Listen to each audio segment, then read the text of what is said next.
خوشا به حالتان ثابت باشید، خوشا به حالتان صادق باشید، خوشا به حالتان به ملامت کنندگان اهمیت ندید.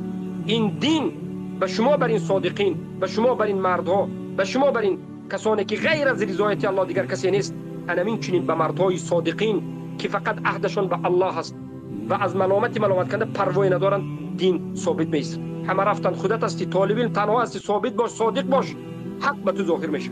مهم این نیست که همه بر نزد شما باشد، مهم این است که حق با شما باشد، مهم این است که شما در حق باشید. یأتی النبی صلی الله علیه و سلم یوم القیامت فلیس معه احد. روز قیامت پیامبری میاد که همراه او هیچ کسی نیست. معنای هیچ کس همراه او نبودن این پیامبر الله را گمراه گفتن نیست. کسی پیامبر را گمراه میگه کافر است. اما پیامبر دعوت کرد، حق گفت، کسی قبول نکرد، عیب او است. وظیفه من و شما طالب علم ها حق در حق بودن و حق ظاهر کردن است. کسی لبی گفت نگفت وظیفه ما نیست. وظیفه ما همون وظیفه‌ای که انبیا رسول داشتن، دعوت میکردن، دعا میکردن. ما میراثخوار انبیا، دعوت میکنیم، دعا میکنیم. قبول کرد نکرد نیست.